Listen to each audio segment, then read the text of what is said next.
Hello and welcome to another Zoom meeting and podcast of Here's Tom with the Weather, where we investigate the plethora of higher powers that populate the vast universe of 12-step recovery, where alcoholics riff out on step 3 and step 11 as prescribed by the founders of Alcoholics Anonymous, who encourage us to find some kind of higher power as long as it's not us. We speak to people with all manner of higher powers, or those who might not have a higher power, from those who are atheists, sufis, agnostics, Christians, Jews, Buddhists, followers of Islam, Hermetics, Paganists, non-duality.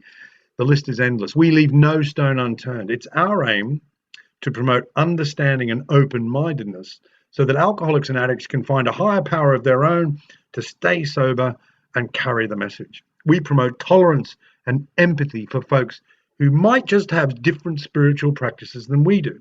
It's all about live and let live. And please remember that this is not an AA meeting. It's just some people's version of the truth.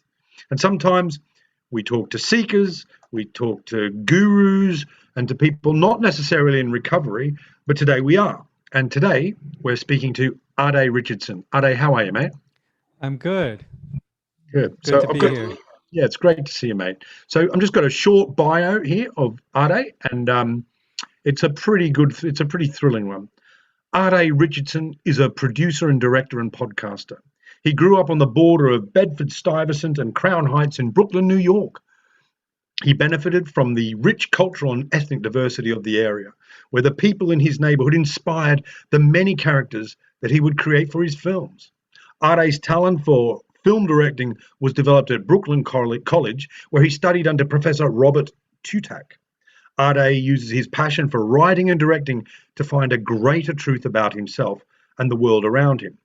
In 2010, he started his film production company, Satari Films, and his intention is to make films that inspire people to reach their highest potential. In March of 2020, he created a Facebook page called Guided Meditations and More, where he offered daily live guided meditations to help those that might be having a difficult time with the COVID pandemic. In June of 2020, he created the Guided Meditations and More podcast, where he interviews various types of people on a variety of topics, including yours truly. Today, Ade spends much of his time working on his puppet comedy show.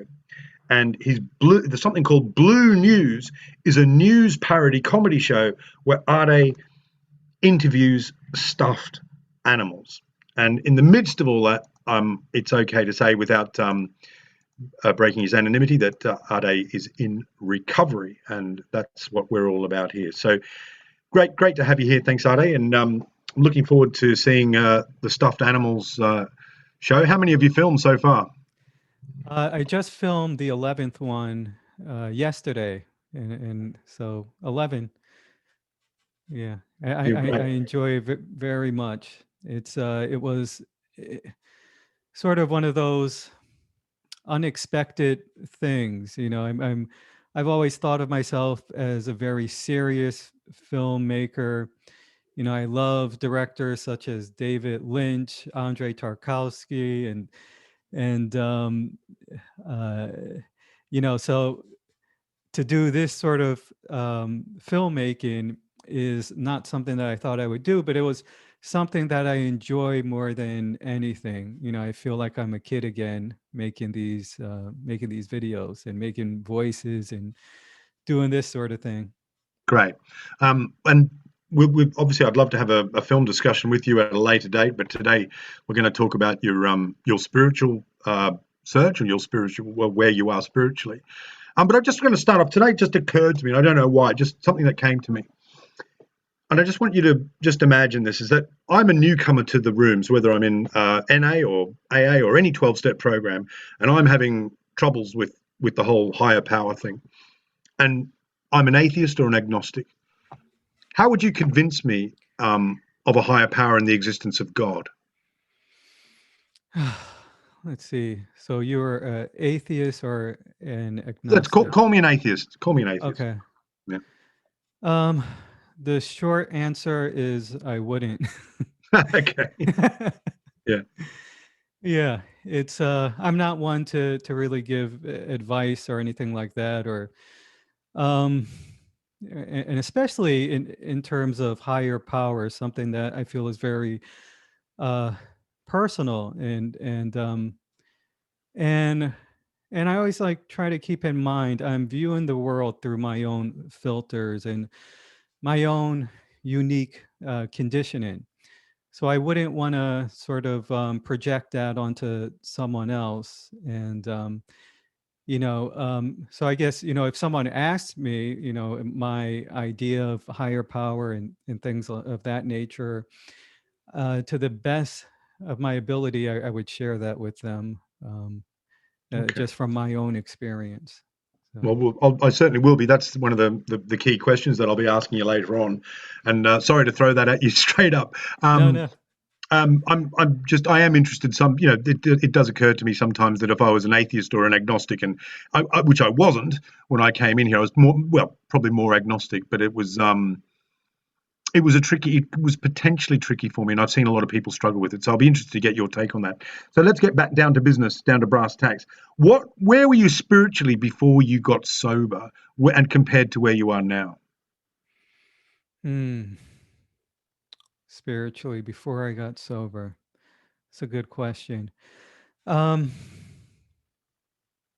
well, I think I like the term spiritually bankrupt, that the program uses. Um, I sort of connect with that. I grew up, my family for the most part are Seven-Day Adventists. They're religious.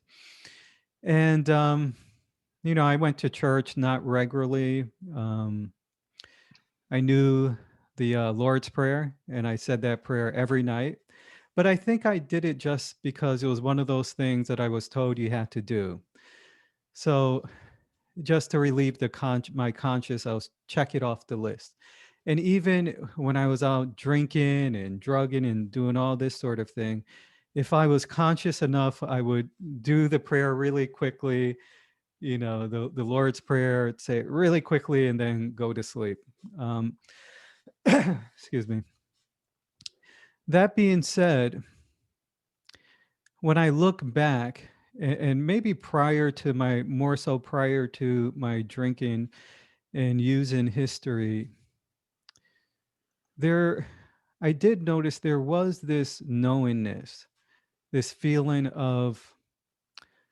um, of presence. Like I knew there was something there that I cannot put a finger on. The best way I could describe it is there was a consistent presence, something that was always there. Maybe we could call it the most awareness, or the most original sense, or most authentic sense of I, maybe the feeling sense of I, before the conceptual framework was put on top of that. Hmm. Obviously, at a young age, I didn't have the concepts to go with this, but I always knew there was this knowing that that this, I'll just call it this. This is always here. And no matter what happens, whether I'm in pain or whatever was going on in my life, I found that there was refuge in knowing that this doesn't go away. And again, I can't put it's hard to put this sort of thing in words. Now, part of my story obviously is, I got into drugs and alcohol and all this other stuff and psychedelics, and that kind of opened up this uh, world of possibilities that was beyond what I can touch and feel and see, in a sense. And it just opened up my world a little bit more. But I didn't have any, I didn't meditate or do anything, of that sort, until probably towards the end of my using, history. So I would say uh, probably the last 2 or 3 years, I started getting into Zen meditation, and I started experimenting with meditation. And I must say, I was also smoking marijuana at the same time. uh, so I think the name of the book that I was started reading, that my brother had, was the Three Pillars of Zen. I don't know if you're familiar with that book. Hmm. And I would practice the meditations and the practices, and to the best of my ability. And again, it connected me with that feeling sense of there's this, that, the author was pointing to something that somewhere inside I sense, oh, but I couldn't put it into words. And I think even more important, I didn't have the trust. There was no trust in that, because I was sourcing my sense of identity from what I was doing in this world. My sense of, I was deriving it from, I'm using drugs all the time, I'm drinking all the time, Hmm. I've, have done, I was stealing at a certain point. So all of these things were what Ade was, so that was what defined me. So now this other idea of, okay, where there's something more there. I'm part of maybe a droplet of something more expansive, and I'm part of that. I just, even though I felt that, I didn't have that trust and faith in that. I know this is probably a long answer to that That's okay. question. So Okay, that's fine, mate. Just wanted to go back just a little bit, backtrack, which is intriguing, which I didn't know about you, was your family's Seventh Day Adventist thing. I can't profess to know a great deal about Seventh Day Adventists, but I'm intrigued. From what I know, it's quite a closed community. They have a different take on the New Testament. I think, I don't know. Um, I'm intrigued to know how somebody from that background got to that. How did your alcoholism and your drugging, how did that go down in that community? Is there an issue with it already, that, and it's a burgeoning issue, and you were just one of the ones that got away? Can you tell me a bit about that? um so how did people respond to that, or Yes, react to yes, my drug use? And yeah. um I was, you know some of my family members were, first of all, in my family, like all other families, uh, we have our, we drink and abuse. Some of us abuse alcohol to a certain extent. Um, and I think for the most part, I was good at hiding it. So I don't think people knew the extent, to how much of this I was doing. That's why I always had this feeling that I was holding on to this dark secret. And I also, I'll tell you a funny story. This was my experience with religion, and I'm not blaming, my aunt. My aunt told me a story about Judgment Day, very innocently enough, and she was trying to help me by conveying this. Wow. And and she's a lovely, woman. And so the I was about 7 years old. Um, 7 or 6, I think 7. And we were living in Crown Heights, and I think she was visiting from England, and she got us all together in the living room, and started telling us the story about Judgment Day, Wow. and how that there was going to be, and this is to the best of my knowledge, best of my memory. She was saying how blood was going to rain down, and she was very good at telling this story. The angels are going to blow the trumpets. And at that time, I was learning how to play the trumpet. So I went to use the bathroom. I had to pee, and my older brother thought it would be funny that while I was peeing, he took my trumpet and blew the trumpet. And I was terrified. So um, in that story, she talked about sin and talked about punishment. And so, as many of you can probably guess, a young boy with and growing up with raging hormones and all of this sort of stuff, and the thoughts that go on in our minds, I have thought, I'm going to be punished.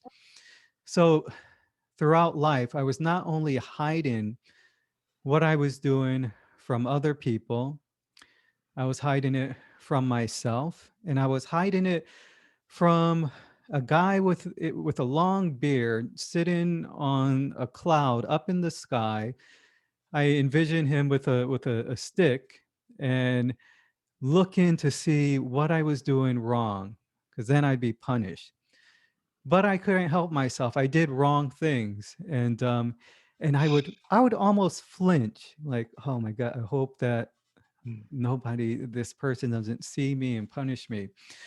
So um, I think I'm like going off track, No, that's but good. Keep yeah, going. That's wonderful. No, I think we yeah, can all yeah, yeah. resonate. I think that resonates with a lot of us, definitely. Yeah, so okay, back to the Seventh-day Adventist. So I had that's the idea of of higher power that I had, was a punishing God, that if you did things wrong, that was it.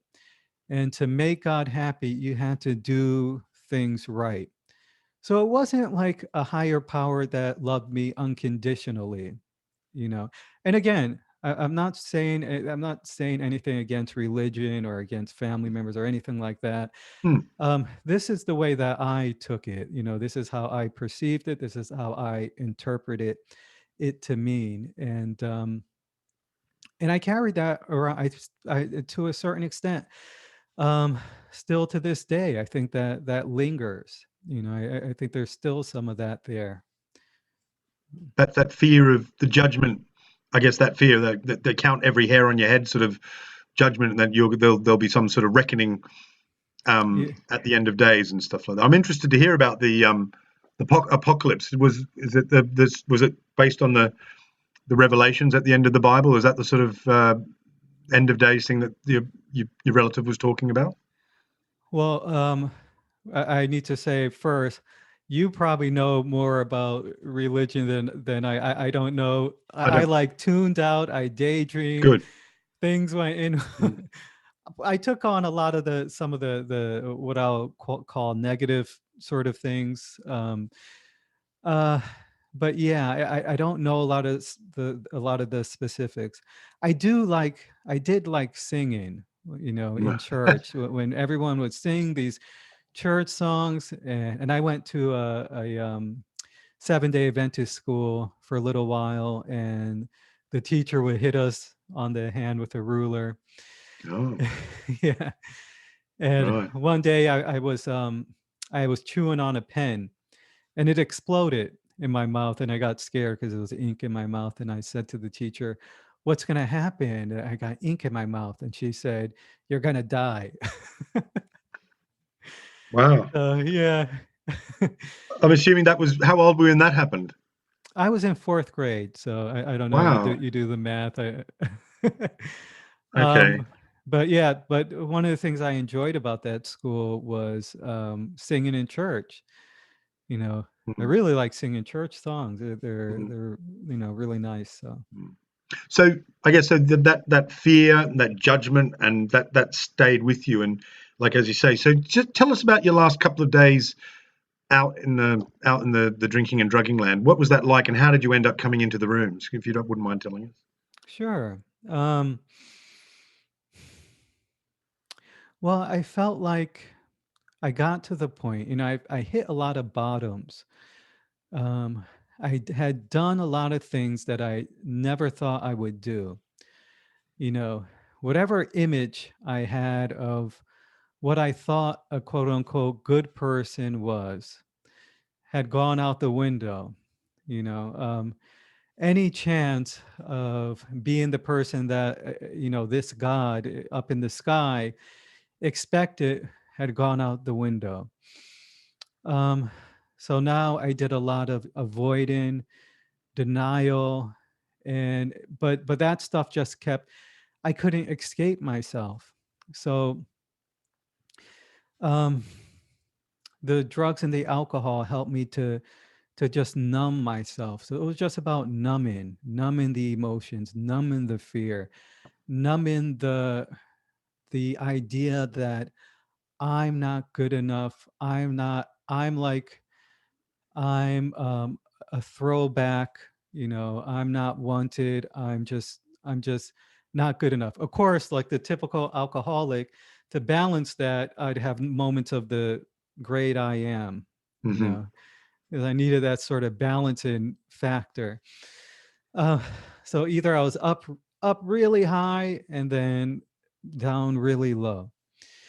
And again, I was doing a lot of things I never thought I would do. And uh, towards the end, it occurred to me, I came to sort of accept the idea that maybe this is just how life is going to be.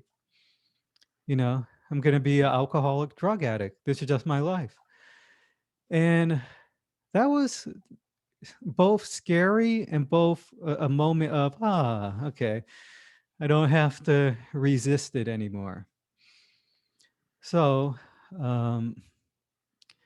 I would say, how I got into the rooms was just a moment of grace, to be quite honest. It was actually a family member that had a run-in with the law. She got a DUI, and she went to rehab. And she talked about the rehab, and she said there was a swimming pool and all this stuff, and at this point, my life had become a very, very small, narrow, very small world. It's like that movie Groundhog Day, just the same thing over and over and over. Mm. And the mantra was, this time I'm gonna get it right. This time I'm not gonna do it. This time I'm gonna get my life together. This time, or the other mantra, if I only, if I only, so because she went to rehab, there was the word rehab got in my mind, and I interpreted rehab to mean vacation. I get to go on a free vacation. Health insurance will pay for this vacation. I couldn't really hold a job. I had one job after another. I failed out of school over and over. Um, I wasn't doing anything with my life, so why not? But besides that, the moment of grace was just the thought of, I'm going to give it a try.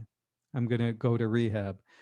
Because any other day, all of that knowledge might have been there, but I wouldn't have decided, made it, I wouldn't have made that decision to go. So um, I remember the day that I decided to go, and I went upstairs to my grandmother lived. I was living in the basement of my mom's house, and I went upstairs to my grandmother's, and my grandmother knew me very well. I hid everything, what was going on to everyone.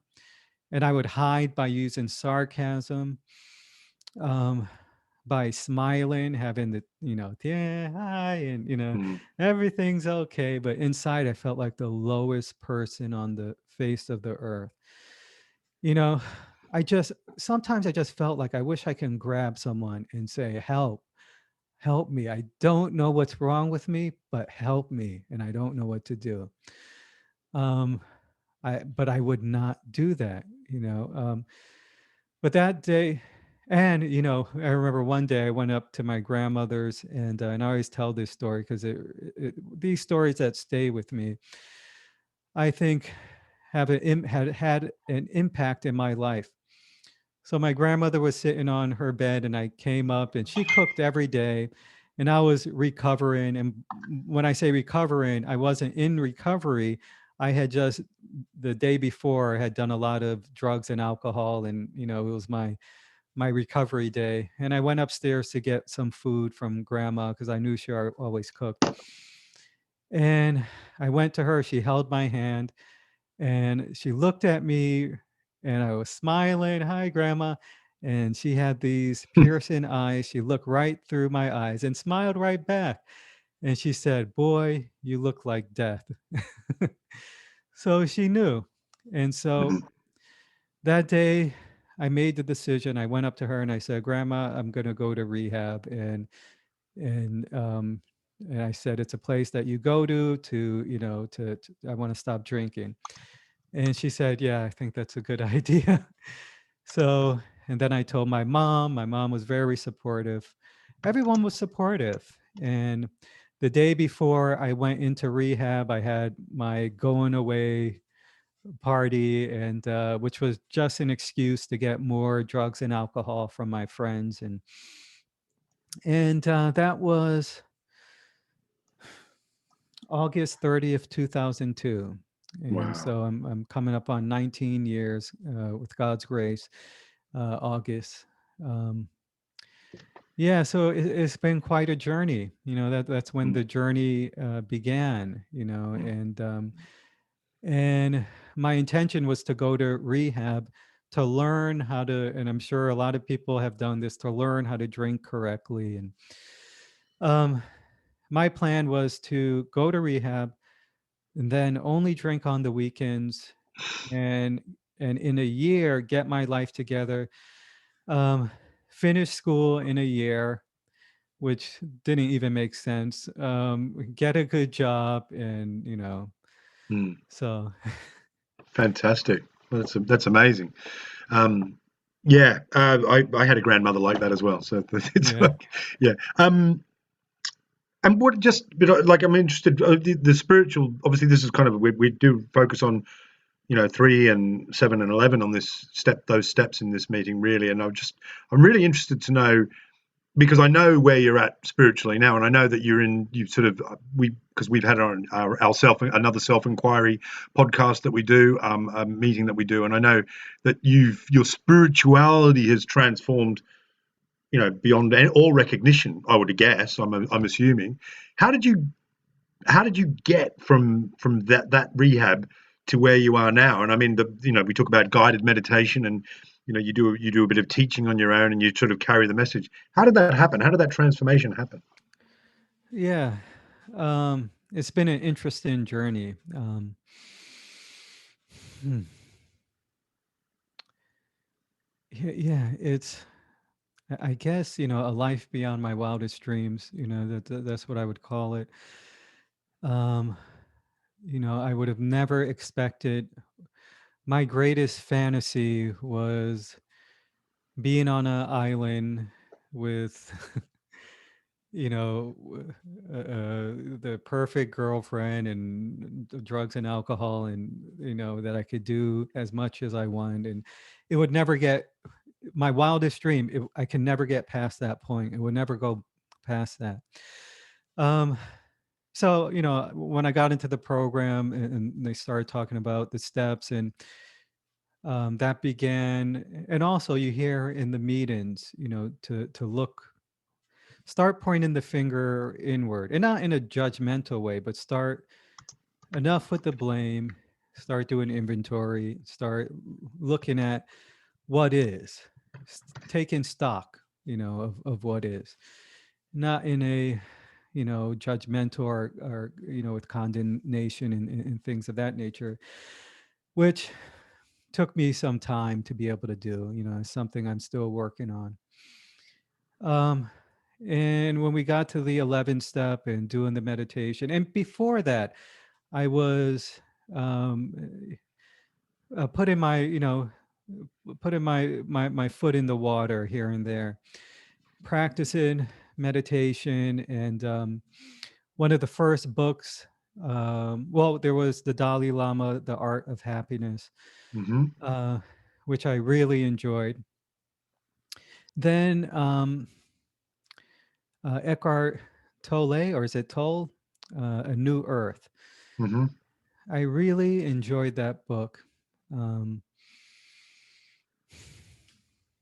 yeah, it was just like the three pillars of Zen. It pointed to that place within, um, and that no matter what's going on, you know. Mm. I mean, in one of the words in the program that is used, that I think it's very helpful in these moments, is the word pause. So I don't know if people still use it now, but when a sponsor used that word with me, and just Okay. and just to pause and to see what's here, and to touch that stillness. So I began touching into this place, this position of awareness. And so that's what began my um, journey into the spiritual path. With the 12-step program is a spiritual path, but um, also with meditation and things of this nature. And the other thing that was a great motivator was pain. Mm. So I went through the steps a bunch of times. I went through them several times, and doing the 12-step regularly, doing regular 10th steps. But there was still this feeling of, you know, judgment and just this body reaction at times where, let's say in a relationship, someone will say something that what may not on the surface sound very offensive, but I would take it like, oh my gosh, like my whole body would go into flight, fight, and freeze. I'd feel kind of traumatized. And just like this, I would go into reaction. And this is with work in the steps, Mm. with work in the principles, with going to meetings, with doing these things. With going to therapy, and I worked really hard at this stuff. And I had to really continue to look within, and I found practices that enabled me to open to my emotions, open to the not only the emotions. So let's say someone says something to me that upsets me, and let's say the what it triggers is a fear or anger. You know, what's underneath that anger? Well, maybe there's a softer emotion, feeling of I was protecting this feeling of not feeling good enough. At that moment, I just felt very small. I felt like just not good enough. And there was a resistance to that. Now, all of that was at one point below the surface, but once I start looking, then it comes to the surface, and now I can see it, see what's there. And I follow that emotion of feeling not good enough into the body. Where am I feeling it? For me, sometimes it's in the diaphragm. Maybe it's a clutching feeling. Mm-hmm. And then I breathe into the feeling. Now, the steps aren't telling me this, so Mm. this is something I had to learn on my own. So the steps were a guide to get to one level of it, which was really important to see the content, but I needed to get a little bit deeper into it, and this is just for me. So, Yeah, sure. I would breathe into it and bring my awareness to that area. And what I was doing was sending the message to that part of me that it's okay to be here. You know, even that resistance, it's okay for that resistance Mm. to be here.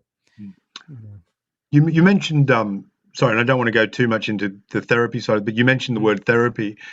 Was there a correlation between that discussion we had earlier about being struck by teachers and childhood? Was there a connection between that feeling that you say, without going into too much detail? Did you find a link perhaps with that as well? I'm intrigued. Okay.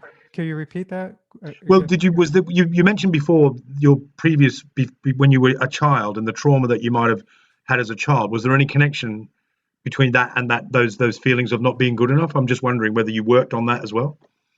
Um, that wasn't a specific situation that I brought up in therapy. It Hmm. really, that one I didn't right. I didn't mind so much, No. surprisingly enough. So yeah, that wasn't one of the things that I brought up in therapy. Okay. And even this practice wasn't one that I learned in therapy. It was actually from a spiritual teacher that I still work with today. It was a practice that I learned from him, and and also, but one of the big parts of this practice, by the way, is to be able to.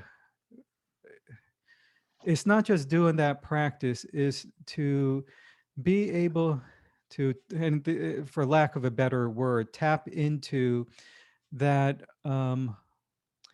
feeling sense of I, that authentic sense of I, not the I thought, which you may hear Ramana Maharshi talk about, which is the conceptually based I, but just the feeling sense of I, just the I, the untouched I.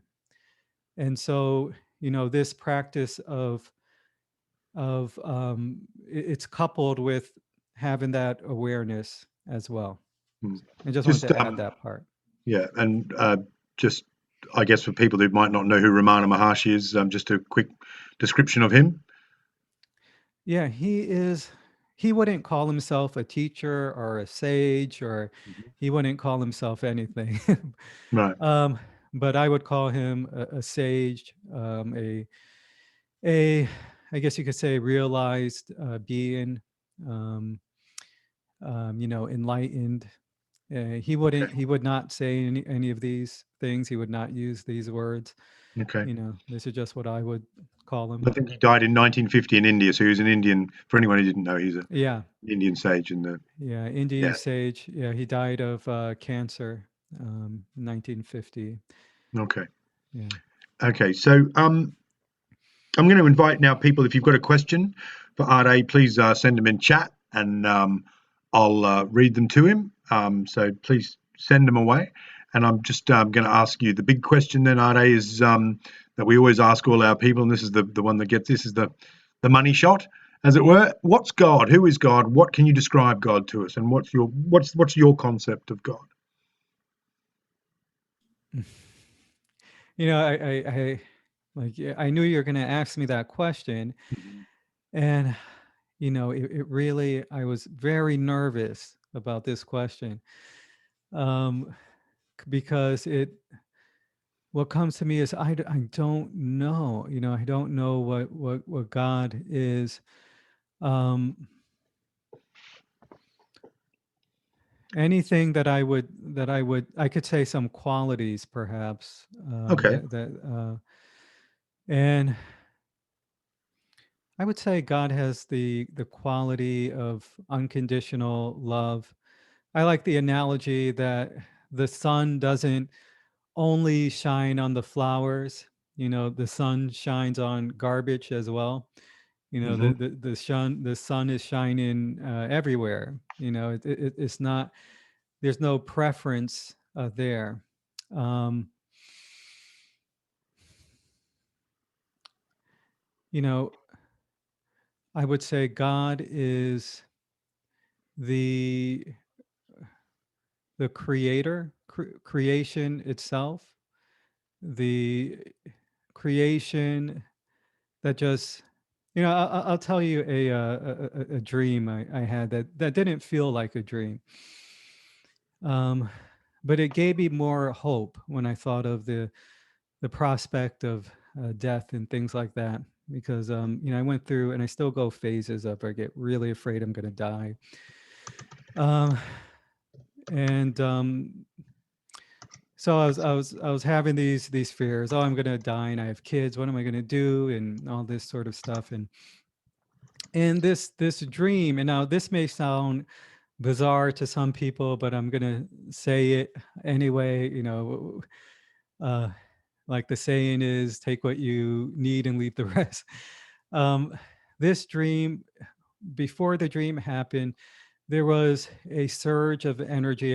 This usually happens when I'm laying in bed at night, and a surge of energy through my body that I kind of felt like I was plugged into the wall socket or something. I don't know I don't try to go into interpreting what this energy is or um, anything like that.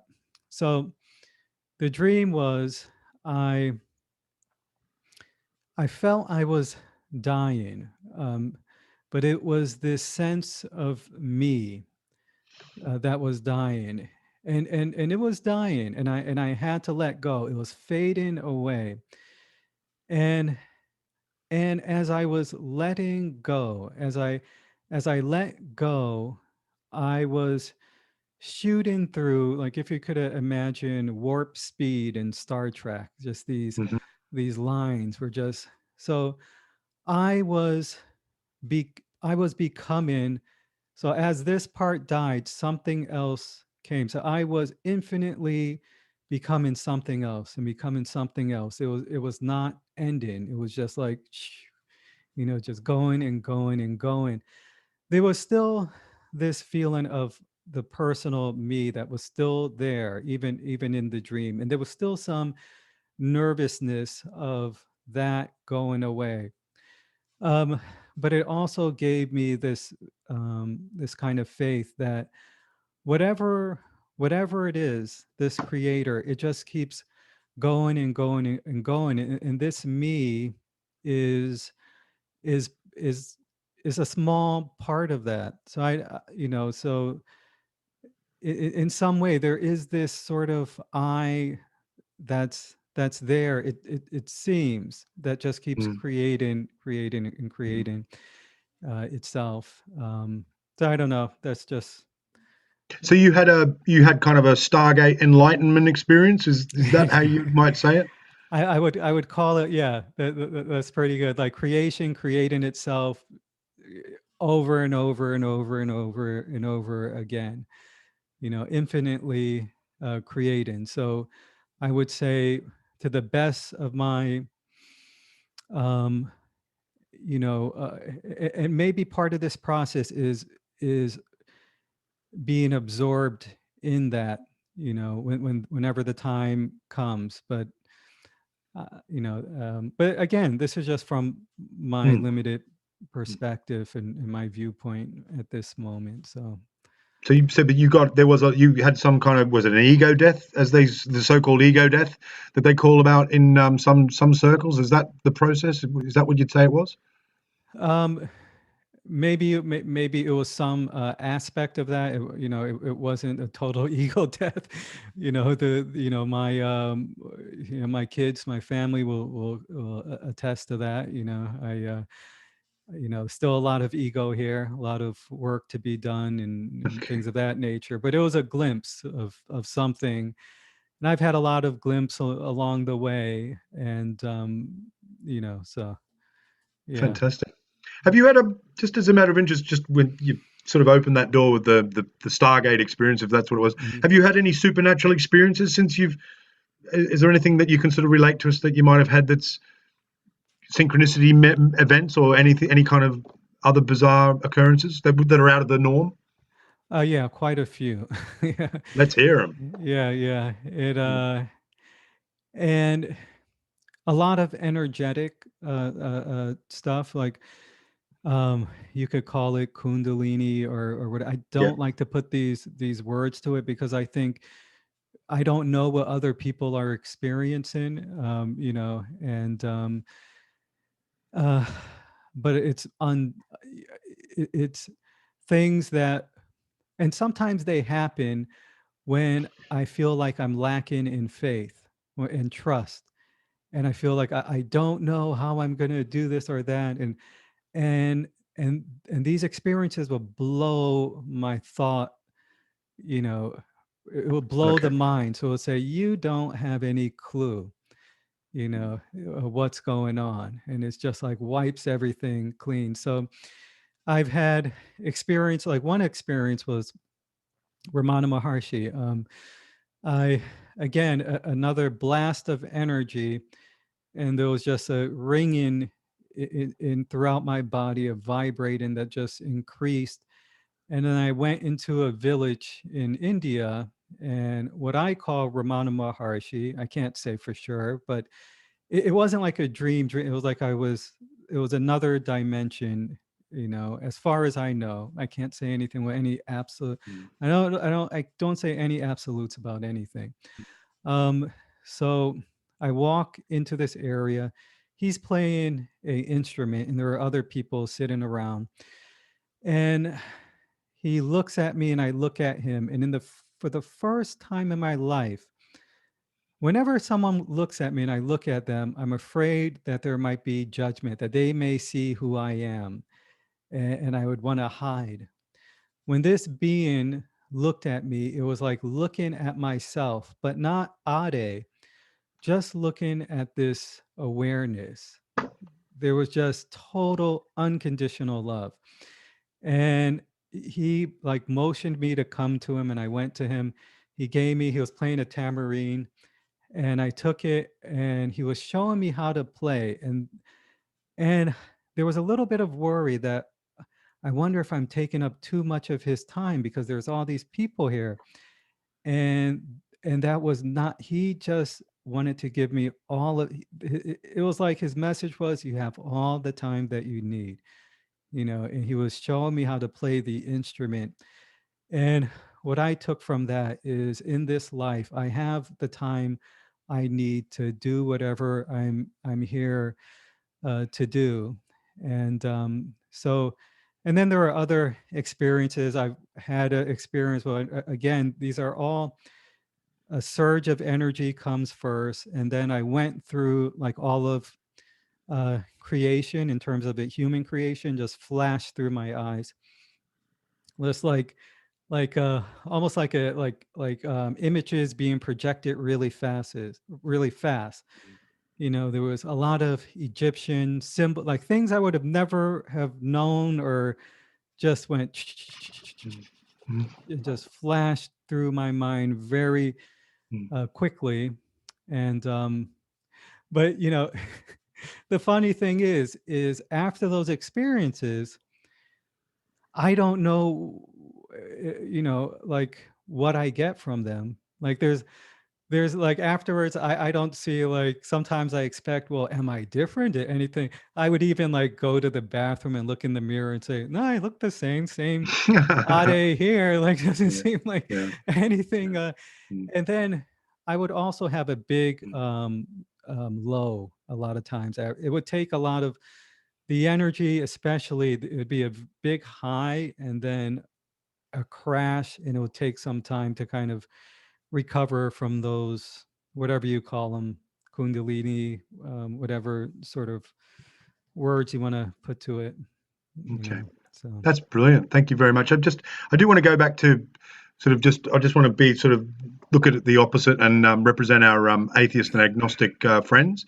And that's not saying I'm one of those either. I could be. I don't know. But could it be that consciousness is just a trick of evolution, and that this is just giving all consciousness is an evolutionary design that's designed to give us meaning? So this short time we have in whatever this is just there, and that all this is just a trick of evolution. Could that be possible, or is that, are you convinced otherwise? No, I think that, yeah, certainly. I think anything's possible. And, in fact, I was talking to someone about one of these experiences, and I said, well, maybe it's just the body going through something, or, yeah, exactly what you said. Maybe it is this part of this evolutionary thing that we're going through, and it's part of the mind and the body. And just because it's a new experience for me, it may feel like supernatural, but it may be very natural. This may just be a very natural part of the, because I don't know what, there may be people who, um, it could even be generational thing. Like one generation may Yeah, go through certain things where they feel like, wow, they get to a certain age and this feels like supernatural, but it could just be part of that, you know, um, aging and evolving, and that whole thing. So sure. I feel it could be very natural, but at the same time, that natural is magnificent and extraordinary. So and it's even in a way even better, in some ways, that it could be just this natural, extraordinary, wonderful, magnificent part of life that we all are enjoying and all are part of. So Okay, good answer, mate. It's really great. It's lovely having you here. So, just to give you a quick commercial break, just about next week on the show, Here's Tom with the Weather, we have our guest is William Scharberg, who's the author of Writing the Big Book. And he's a hell of a speaker as well. So make sure you jot that one down and visit us next week as well. I've heard him before, and he's a fantastic speaker, this guy. So, and I'm looking forward to that because he's probably going to run rings around me. So we've got a few questions for you here, and this is from our mate Bruce in Cincinnati. He says, "Did you or do you have a sponsor in AA?" yes, yeah, I have one now, and I've had a few. One of them, the one before the one I have now, had passed away, and I just want to say I'm also in Al-Anon. It's another program that I'm probably putting more attention into that area right now because, I just need it. There's certain things about myself that I need that are lacking development, that I need Okay. that specific program. So. Brilliant. That's a great answer. Thanks, mate. Now, this is from Tracy C. And she asks, for someone seeking to enlarge their spiritual life, where does one start and what does one do to begin to get in touch with that part of us you suggest is always there inside us? Um, well, I think, first of all, that question is a sign that there's something within calling, that curiosity. And I would just say, follow that curiosity and perhaps do something simple. I don't like to give suggestions, but whatever resonates. I guess one of the probably simplest meditations is to sit and notice your breath, notice the inhale, as in the nostril, and the exhale out of the nostril, and start with 10 minutes, 5-10 minutes, and see what happens. Great. Thanks very much. Donna B, who's a regular attendee here, says, my mom became a Jehovah's Witness when I was 4.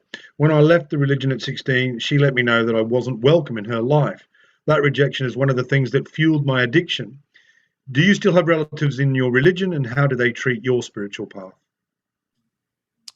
Yeah, I still have relatives that are, in the 7-day Adventist religion or Christianity. And I don't think all of them, know what I'm doing in terms of my spiritual path. Some of them do, and they don't mind. We have conversations, and they've been open to trying meditation and things of that nature. So, yeah. Okay. Right. So now we spoke before about a guided meditation. Can you give us a few details of, do you do them on Zoom, and do you have a Zoom meeting and stuff? I think we're going to put it in chat for you later on, but do you want to tell us a bit about what you're doing at the moment with the guided meditation that you spoke about? Sure. I've actually not been doing a lot of them, but I'll tell you a little background about that. I started Guided Meditations and More, and it's a Facebook page. I started it in March of 2020, March or February, when COVID-19 hit. I'm living in New York, and it first hit in New Rochelle in New York, which is about 5 minutes from where I live, and family members and other people were talking about they had to. It was a new way that we're all facing. The isolation, the being home, and the dealing with not being able to do the normal activities, that we were doing. So I know that with a lot of people, stress and anxiety was on a high. So I thought maybe I could offer. I've been meditating for years. Maybe I can offer guided meditations. I was doing it daily, and then, so there's still a lot of them on that page. then I cut down because I started doing other things, and the kids started going to school, and then I started doing the podcast as well. So that page has a bunch of podcasts, guided meditations. I may pick up the meditations again. It'll probably be on usually on Sundays around 8 a.m. Eastern time. So. Okay, brilliant. Oh, thanks very much. Now, here's the final question from the audience, and this is again from Rhonda, who's a regular here as well. And this is a good question. So, have you noticed an increase in the amount of people that seem to be waking up? And do you think we could be in the beginning of some kind of, and I hate to use this word, paradigm shift? You know, I'm always a skeptical person by nature. My dad is a professor. He's very skeptical. I've always been skeptical. I'm skeptical, but I always leave room for possibility. I'm not cynical. I'm skeptical. So I question. And with me, the thing is, I want to see, like, even having had these Kundalini, all these experiences, I still question. I always still, what could it may be the brain, whatever, so do I think that there's a shift and more people are waking up? It seems like there's something in the air. There's something happening. I don't know what to call it. Like you said, it could be a jump in evolution or something. Maybe we're becoming new humans. We're evolving and yeah. So I don't know if it's that people are or that everybody's just waking up. I don't know what that would mean, for everyone. If it's enlightenment, you know, I don't know. I don't know. I don't know how the world, that might be tricky of having a world where everybody is fully enlightened, because we have to get certain mundane things done in the world. So it might be a difficult thing. It could be a jump in evolution. Something may be shifting. But so I hope that answers the question. Yeah, well, all this enlightenment's got to go, and we've still got to wash our cars on a Sunday morning, haven't we? Exactly. Yeah, Yeah. yeah. So that's just about it. I just wanted to say to people, just say we don't do Tradition 7 because this is not an AA meeting, but we do have a PayPal account, and just to keep the Zoom thing going, and anything that's left over, we fling to the various fellowships that we represent here. So if you've got a few spondoolies up your sleeve, then please send it to our PayPal account, which is at Gilwriter, that's GILWRITER, at hotmail.co.uk, and we'll gladly take that and keep this meeting going. We've been going for, I don't know, 8 months or something now, so it's we still keep going, so it's surprising, but it's great. Now the final question, which is what we always finish with, is Ade, the guided meditation business has just gone through the roof, and you've made $1 million, mate. You are swimming in it, and you've decided, you know what, forget this guided meditation malarkey. I'm going to take my family, I'm going to buy a super yacht, and I'm going to get off from New York Harbor, and I'm going to go sailing around the world. And you've got all your worldly possessions stuck on this beautiful yacht, and you're living the life, mate, down through the Caribbean, around South America, and you head up into the South Pacific, and somewhere off the coast of Fiji, you struck a coral reef, a submerged coral reef, and your super yacht is sinking rapidly. And all you've got time is to get your family overboard, who swim to the nearest desert island, and you run down the deck. You grab a plastic bag and you see your bookcase, and you find that there's one book that you can grab. You grab the book, chuck it in the plastic bag, dive overboard, and hightail it to this deserted island where you await rescue. And you've got this one book to read, as well as yelling at the kids for a little bit while you're stuck there. What's the book? Who's it by? And why? That's a great question. I would have to say the book would be um, what is, I'm trying to think of the name of it. It is see, there's Who Am I, which is the pamphlet by Ramana Maharshi, but then there's a book by David Godman, and I forget the name of it. It's about Ramana Maharshi's teaching. Like Who Am I is a very small sort of PDF. So that's, but the book by David Godman, it might be I Am That, or that might be Nisargadatta's book I think that was on Nisargadatta. yeah. There's Be As You Are, Be As Capacity to You Are. Change, There you Be go. As You Are. Yeah. Yeah. Now the reason I picked Be As You Are is because there's a lot in that book, whereas Who Am I just has a small, compact version of the teaching. And one of the main reasons I think I would, one of the reasons that I would pick that book is it has the picture of Ramana Maharshi on it, and just when I look at that picture, it just that picture is a reminder of that place, that stillness. So even more than the teachings, I look at the picture, and I have his picture a few places here, and it just points me back to that place. So That's great. Well, I'm sure David Godman was a guest on this a couple of months ago. I'm sure he'll be glad for the new sales that are going through on Amazon as we speak. I just on the Ramana thing there. So Ramana's not dead. Ramana's alive, and his presence is there, and that's your Jesus. That's your Krishna, basically. I think it's yeah, I guess if you're gonna say, I think it would be similar sort of thing. So again, Ramana Maharshi would not like that. But Yeah. All that yeah, aside, but he represents that thing that you originally said about the peace and the tranquility that we spoke about originally. That's yeah, your higher power. yeah, and even Jesus, Krishna, they represent that too. And I think they all just point to that which is, So Okay. All right. Well, listen, thank you very much. That's a great show. We're going to hang around afterwards, and we always get a few questions from the audience, and they riff out and they give you a bit more of a hard time than I have made. So if you can hang around for 10 or 15 minutes, that'd be great. And just to say thank you to my offsider, Michael Stacey, who's done a sterling job in the background there. Michael from Madeira, who's a very good friend of mine, and he's a Zoom friend. And also to Anne Kay, who's not here at the moment. I think she's in a group conscience as we speak. So that'll be great. So thanks very much. I'm going to hit recording. Thanks very much, and we'll see you next week with the author of writing the big book. Thanks very much, Ade. thank you.